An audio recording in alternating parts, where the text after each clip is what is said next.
Assalamualaikum warahmatullahi wabarakatuh. Welcome back to my YouTube channel. Kembali lagi di channel aku, Lilis Faiza. Kali ini aku mau berbagi tips cara menentukan ongkos jahitan. Oke, sebelum ke pembahasannya, alangkah baiknya dukung channel aku dengan tekan like dan subscribe, karena subscribe itu gratis. Dan jangan lupa untuk nyalakan lonceng notifikasi agar kalian selalu mendapat pemberitahuan dari video terbaru aku. Karena tentunya aku bakal share video tentang seputar dunia jahit menjahit. Semoga video-video aku ini dapat menginspirasi kalian, dan semoga video ini juga dapat bermanfaat bagi aku di kemudian hari atau untuk kita semuanya. Amin. Oke, lanjut ke pembahasannya teman-teman. Kali ini aku mau bahas tentang tips cara menentukan ongkos jahitan ya. Pertama kita mau bahas tentang permakan ya. Karena pada awalnya aku memulai merintis usaha ini dari jasa permakan. Karena aku masih di tingkat belajar waktu itu, jadi aku masih takut nih ngasih nerima jahitan yang mentahan. Jadi aku terima permakan dulu ya teman-teman.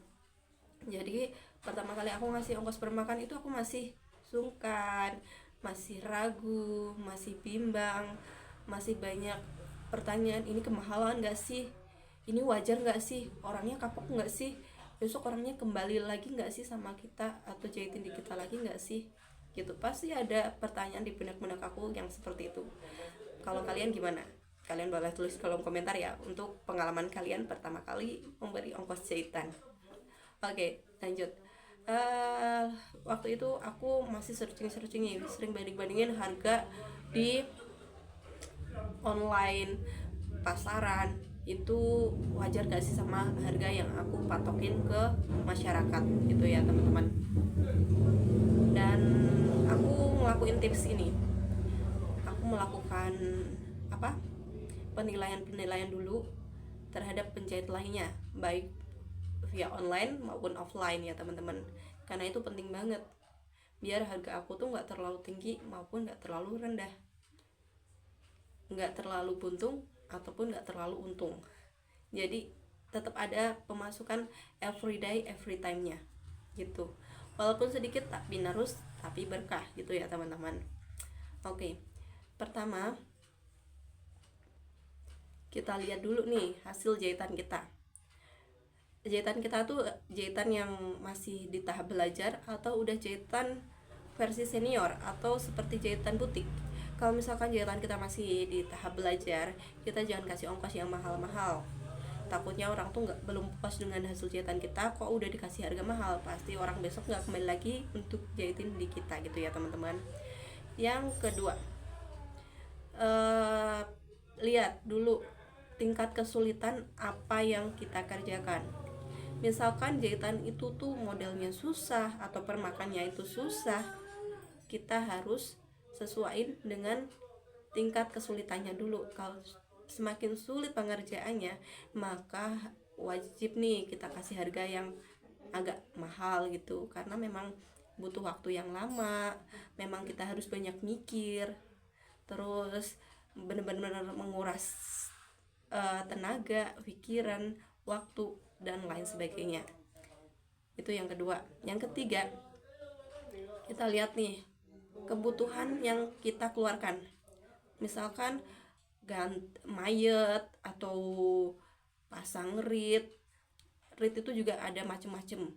Ada reed yang biasa, premium, atau yang agak awetan.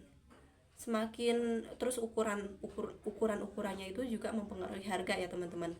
Jadi kalian harus hitung benar-benar nih ongkos jahitnya berapa, terus ongkos materialnya yang kita butuhin itu berapa.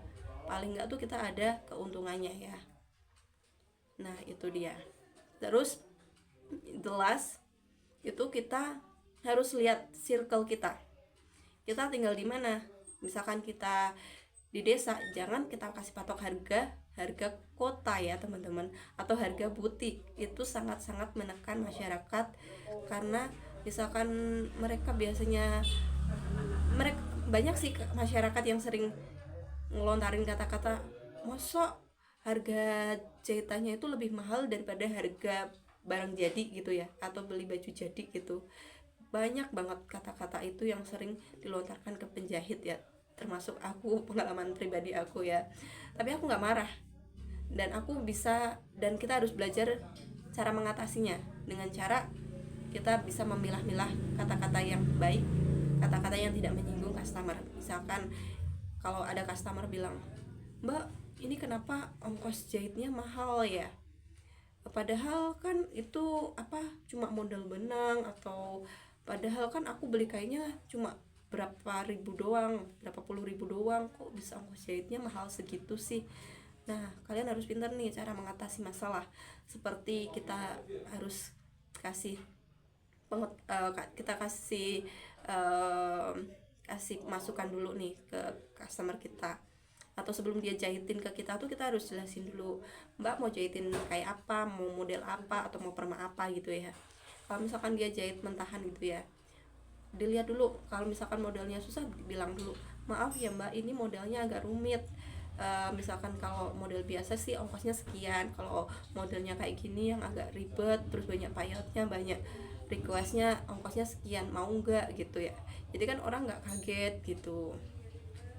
Misalkan orang bilang, "Kenapa ongkos jahitnya mahal?" gitu, biasanya disesuaikan dengan tingkat kesulitan. Semakin sulit pengerjaannya, semakin mahal harganya, karena mempunyai nilai tersendiri dari baik dari view-nya maupun dari hasil pengerjaannya gitu. Kalian harus pintar-pintar mengolah kata-kata ya teman-teman, karena jahit itu juga seni merangkai kata, seni dalam berkarya, berkreasi, berimajinasi, segala macam kita luangkan dari jahit menjahit gitu. Nah, yang terakhir kan aku tadi bilang location. Kalian harus sesuaikan dengan tempat kalian tinggal. Misalkan kalau kalian tinggal di desa, tentukan harga yang standarnya di desa ya teman-teman.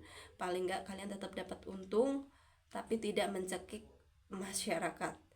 Bahasanya bukan mencekik ya, terlalu over price. Kalau terlalu over price di kalangan masyarakat yang di desa itu sangat-sangat mengurangi daya minat mereka, karena mereka akan lebih cenderung beli barang jadi daripada jahit. Misalkan orang banyakkan jahit tuh karena mereka permak ya biasanya tuh. Kalau di desa tuh orang mending beli jadi, kalau kepanjangan atau kurang ngecilin atau pengen dibesarin gitu, mereka mending pakai jasa permak gitu. Tapi kalau untuk baju-baju biasanya mereka pakai barang yang udah jadi, beli jadi gitu, lebih enak. Padahal kalau dipikir-pikir mending beli bahan terus jahitin, karena sesuai dengan porsi ukuran badan kita gitu. Tapi selera orang itu masing-masing ya teman-teman. Oke, jadi aku bahas ulang ya teman-teman, apa aja sih tips cara menentukan harga jahitan baik sebagai kita pemula dalam menentukan harga jahitan ya. Yang pertama, kita lihat dulu tingkat kesulitan pekerjaan yang kita kerjakan. Semakin sulit pekerjaan yang kita kerjakan, maka semakin mahal harga yang akan kita berikan ke customer kita ya. Kemudian terus kedua, lihat material apa saja yang kita keluarkan atau yang kita kerjakan itu memakan biaya berapa, dan tambah dengan ongkos jahitnya ya. Semakin banyak material yang kita butuhkan atau yang kita keluarkan, semakin mahal pula harga jahitan kita. Terus yang ketiga, location, tempat tinggal. Sesuaikan harga jahitan kita sesuai dengan daerah masing-masing ya, karena itu sangat-sangat penting. Kalau misalkan kita tinggal di desa, jangan sekali-kali nentuin harga kota atau harga butik ya teman-teman. Kemudian yang terakhir, lihat hasil kualitas jahitan kita. Misalkan jahitan kita mempunyai value atau nilai tinggi, maka kita berhak nih ngasih harga jahitan kita harga mahal. Kalau misalkan kita masih di tahap belajar, jangan sekali-kali kasih harga mahal ya. Lebih baik dapat cuan sedang, nggak sedikit gitu ya, sedang, sesuai dengan hasil kemampuan kita, hasil dari apa yang kita kerjakan. Tapi itu datangnya terus menerus daripada kita harga mahal tapi hasilnya tuh gelang geling gitu ya. Kadang ada pemasukan, kadang enggak, kadang ada pemasukan, kadang enggak gitu kan, malah kayak kursnya tuh kurang baik. Lebih baik itu kita patokin harga yang wajar, harga yang standar, enggak minus, enggak terlalu overload, tapi customer pick up, replay ulang ke jasa kita. Semoga video ini bermanfaat. Apabila ada saran atau masukan, kalian boleh tulis di kolom komentar. Dan apabila ada tutur kata yang salah, mohon maaf. Thank you for watching.